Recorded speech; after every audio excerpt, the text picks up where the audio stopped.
इसमें आपका next topic है, अगला टॉपिक है चालकों में मुक्त तथा बद्ध आवेश। अब दो प्रकार के आवेश होते हैं चालकों में, एक तो मुक्त आवेश होते हैं जो कि बाहरी कक्षा में पाए जाते हैं, और दूसरे बद्ध आवेश होते हैं जो कि नाभिक में पाए जाते हैं। सीधा सा मतलब ये हो जाता है। अब इनके जो बाहर की कक्षा होगी उसमें केवल मुक्त इलेक्ट्रॉन ही पाए जा सकते हैं, और किसी भी केमिकल रिएक्शन में ये बाहर के इलेक्ट्रॉन ही भाग लेते हैं, अंदर के इलेक्ट्रॉन या अंदर की कक्षाओं में पाए जाने वाले इलेक्ट्रॉन भाग नहीं लेते हैं। ये बात हमेशा ध्यान रखेंगे।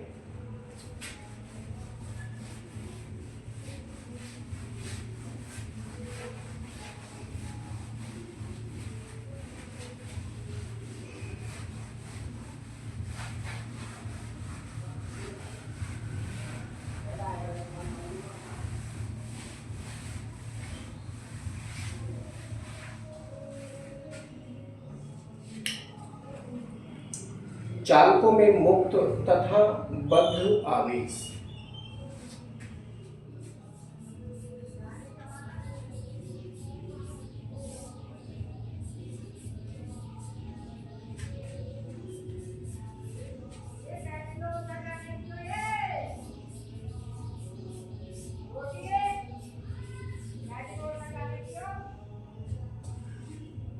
बद्ध आवेश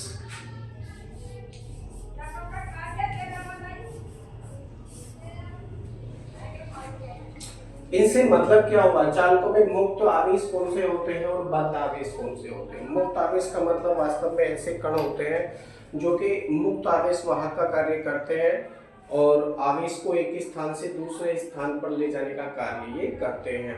और बद्ध आवेश ऐसे होते हैं जो कि नाभिक द्वारा प्रबल आकर्षण बल के कारण बंधे रहते हैं तथा किसी भी प्रकार की रासायनिक अभिक्रिया में कोई भी भाग नहीं लेते हैं।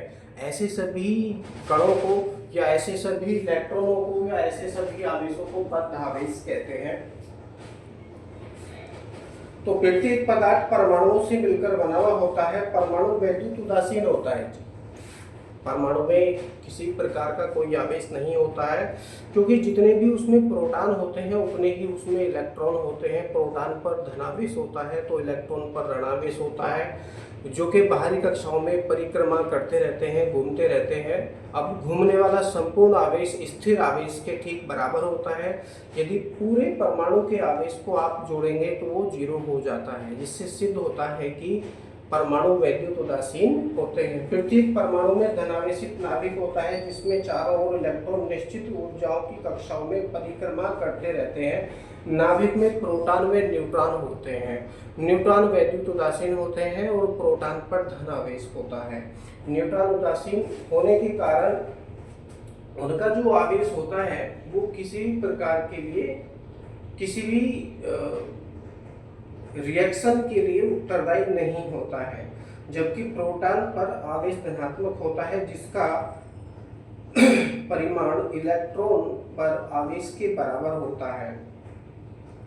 परमाणु में प्रोटॉनों की संख्या इलेक्ट्रॉनों की संख्या के बराबर होती है, इसी कारण परमाणु वैद्युत उदासीन हो जाता है। अब देख लीजिए, इसको चित्र के द्वारा समझने का प्रयास करते हैं।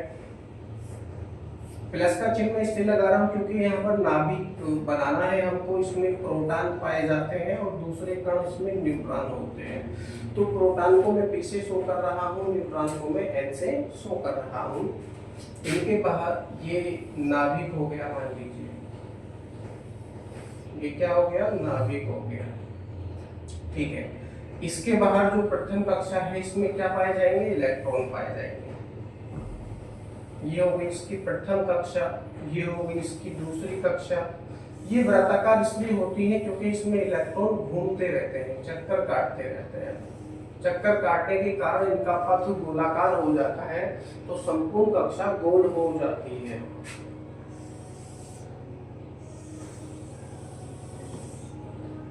अब नाभिक के बाहर ये तो पूरा नाभिक हो गया जिस पर धनावेश पाया जाता है। धनावेश इसलिए पाया जाता है क्योंकि प्रोटॉन पर धन आवेश होता है।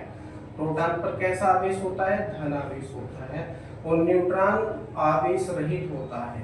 आवेश रहित, किसी भी प्रकार का कोई भी आवेश न्यूट्रॉन पर नहीं होता है, इसलिए मैं इसको 0 लिख रहा हूँ। तो नाभिक का जो आवेश होता है वो धनात्मक केवल प्रोटॉन के आवेश के कारण ही होता है, या फिर मैं इसको ऐसे भी कह सकता हूँ कि जो नाभिक का आवेश धनात्मक होता है उसके लिए जिम्मेदार केवल प्रोटॉन होता है, न्यूट्रॉन आवेश रहित होने के कारण जिम्मेदार नहीं होता है और किसी प्रकार की भी केमिकल रिएक्शन में ये भाग नहीं लेता, क्योंकि उसमें किसी प्रकार का कोई भी आवेश नहीं होता है। अब जरा ध्यान से समझेंगे, नाभिक के बाहर गोलाकार कक्षाएं होती हैं जिसमें इलेक्ट्रॉन परिक्रमा करते रहते हैं। इसके बाहर पहली कक्षा, फिर दूसरी कक्षा, फिर तीसरी कक्षा होती है। पहली कक्षा में मुख्यतः 2 इलेक्ट्रॉन पाए जाते हैं, उसके बाद में 8 इलेक्ट्रॉन पाए जाते हैं, उसके बाद में 18 इलेक्ट्रॉन पाए जाते हैं मैक्सिमम। ये इलेक्ट्रॉनों को बनने का क्रम होता है सभी कक्षाओं में। इसके बाद में अगर इलेक्ट्रॉन बच रहे हैं तो वो चौथी कक्षा में पाए जाएंगे, जो चौथी कक्षा हम बना रहे हैं। उसके बाद में 5वीं कक्षा भी आप बना सकते हैं, 6ठी कक्षा भी आप बना सकते हैं। आप स्वतंत्र हैं कक्षाएं बनाने के लिए, 7वीं कक्षा भी हो सकती है। तो चौथी कक्षा में मुख्यतः कितने इलेक्ट्रॉन पाए जाएंगे? 32 इलेक्ट्रॉन पाए जाएंगे। 5वीं कक्षा में 5 × 5 = 50 इलेक्ट्रॉन पाए जाएंगे। 6ठी कक्षा में 6 × 36 = 72 इलेक्ट्रॉन पाए जाएंगे और 7 × 7 = 49 98 इलेक्ट्रॉन 7वीं कक्षा में पाए जाएंगे। ये क्रम होता है इलेक्ट्रॉनों को भरने का। कौन सा सूत्र है? 2n² के अनुसार कक्षाएं भरी जाती है। जब किसी भी कक्षा में इतने इलेक्ट्रॉन पाए जाते हैं तो वो पूर्ण कक्षाएं कहलाती है। ये ध्यान रखेंगे बातें। प्रोटॉन और न्यूट्रॉनों की संख्या बिल्कुल बराबर होती है, यानी मान लीजिए किसी भी परमाणु के अंतर्गत यदि इलेक्ट्रॉन मान लीजिए 12 है, 12 इलेक्ट्रॉन है, तो 12 ही उसमें प्रोटॉन होंगे। 12 ही कितने होंगे? प्रोटॉन होंगे। यानी प्रोटॉनों की संख्या और न्यूट्रॉनों इलेक्ट्रॉनों की संख्या बिल्कुल बराबर होती है, जिसके कारण इलेक्ट्रॉन पर कैसा चार्ज होता है? माइनस का। प्रोटॉन पर कैसा चार्ज होता है? प्लस का। तो 12 इलेक्ट्रॉन होने के कारण ये और 12 धनात्मक आवेश होने के कारण ये पूरा ही जो नाभिक होता है वो वैद्युत उदासीन होता है।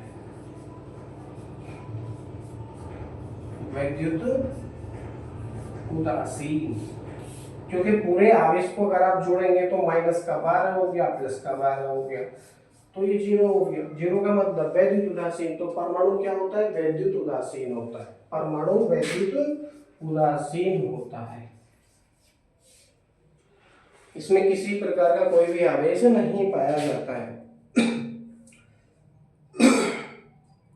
अब देखिए, तृतीय कक्षा की जो ऊर्जा है वो अलग अलग होती है। आप इसको त्रिज्या कह लो, त्रिज्या अलग अलग होती है, क्योंकि पहली कक्षा की त्रिज्या कम है, दूसरी की ओर ज्यादा है, तीसरी की ओर ज्यादा है, चौथी कक्षा की त्रिज्या और ज्यादा है, 5वीं की ओर ज्यादा, 6ठी की ओर ज्यादा, 7वीं की ओर ज्यादा है। इस कारण से प्रत्येक कक्षा की जो ऊर्जा होती है निर्धारित होती है और अलग अलग होती है।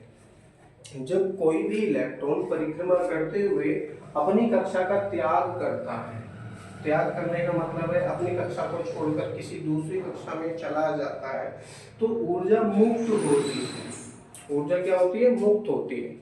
अब हमने उदाहरण दिया था 12 इलेक्ट्रॉन का। 12 इलेक्ट्रॉनों का मतलब है आप इसको तोड़ेंगे तो पहली कक्षा में 2 इलेक्ट्रॉन पाए जाएंगे, दूसरी कक्षा में 8 इलेक्ट्रॉन पाए जाएंगे। कितने हो गए? 8 और 2 10। इसमें से 2 इलेक्ट्रॉन बचे हैं, ये तीसरी कक्षा में पाए जाएंगे, तीसरी कक्षा में पाए जाएंगे। तो इसका जो सूत्र हो जाएगा वो 2 8 2 हो जाएगा। 2 8 का मतलब है ये स्थायी कक्षा हो गई है। स्थायी कक्षा यानी पूर्ण कक्षा ये हो चुकी है। इन कक्षाओं के साथ कोई छेड़छाड़ नहीं की जाएगी। इसमें से कोई इलेक्ट्रॉन ना निकल सकता है, ना एक्स्ट्रा इलेक्ट्रॉन इसमें जा सकता है। ये कक्षाएं बिल्कुल कंप्लीट हो चुकी है। कौन कौन सी कक्षा? पहली कक्षा कंप्लीट हो चुकी है, दूसरी कक्षा कंप्लीट हो चुकी है, क्योंकि पहली कक्षा में 2 इलेक्ट्रॉन डाल दिए हैं, दूसरी कक्षा में 8 इलेक्ट्रॉन डाल दिए हैं। अब और ज्यादा इलेक्ट्रॉन ना तो आ सकते हैं और ना इनमें से बाहर कोई इलेक्ट्रॉन जा सकता है। बचे हुए जो 2 इलेक्ट्रॉन हैं ये तीसरी कक्षा में आएंगे, तीसरी कक्षा में आ जाते हैं। अब देखिए तीसरी कक्षा में जब ये दो इलेक्ट्रॉन जाते हैं तो नाभिक से इनकी दूरी भी बहुत ज़्यादा है। बहुत ज़्यादा दूरी होने के कारण इनके मध्य जो आकर्षण बल है वो बहुत ही कम लगेगा, क्षीण बल लगेगा, क्योंकि दूरी ज़्यादा हो गई। दूरी ज़्यादा होने के कारण इनके मध्य आकर्षण बल बहुत ही कम मात्रा में लगेगा, जिसके कारण ये स्वतंत्र हो जाते हैं, स्वतंत्र हो जाते हैं। और यदि धातु की हम बात करें तो धातु की जो वायतन कक्षा होती है, मैक्सिमम सभी धातुओं में, उसमें जो वायतन कक्षा में इलेक्ट्रॉन पाए जाते हैं वो मुक्त होते हैं, ज्यादातर मुक्त होते हैं। और बाह्यतम कक्षा में जो भी इलेक्ट्रॉन पाए जाते हैं इनको संयोजी इलेक्ट्रॉन कहते हैं।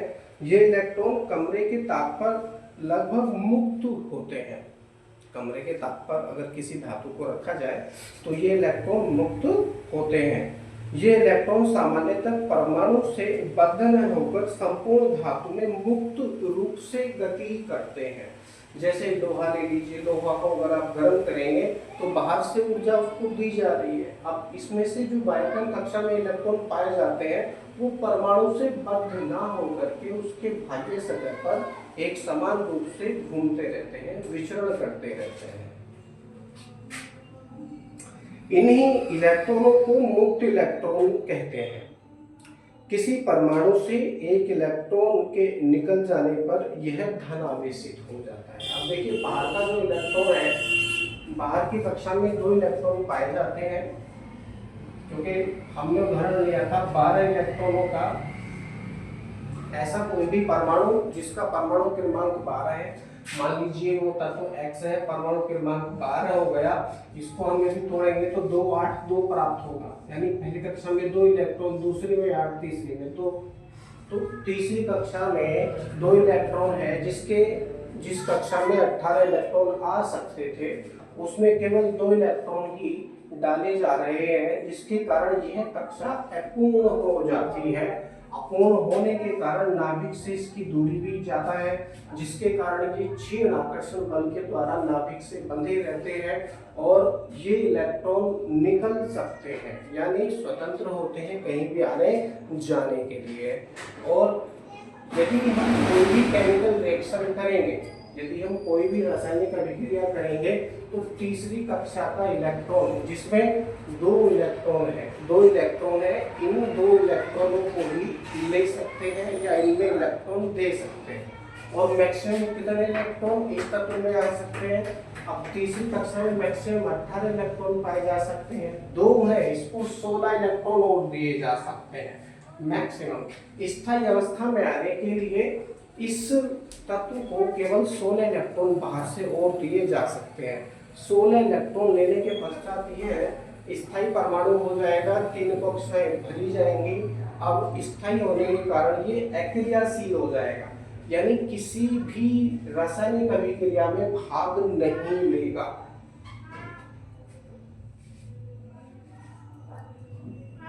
तो इसमें मुक्त इलेक्ट्रॉन भी खत्म हो जाएंगे, और जब मुक्त इलेक्ट्रॉन इसमें खत्म हो जाएंगे तो इलेक्ट्रॉन वैद्युत धारा का प्रवाह नहीं हो सकता है फिर इसमें। और जब वैद्युत धारा का प्रवाह इसमें नहीं हो सकता है तो यह पदार्थ चालक ना कह करके अचालक कहलाता है।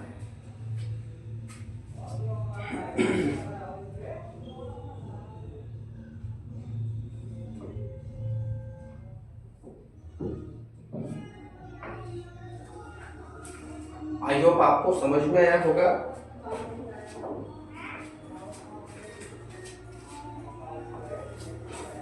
बाकी नेक्स्ट वीडियो में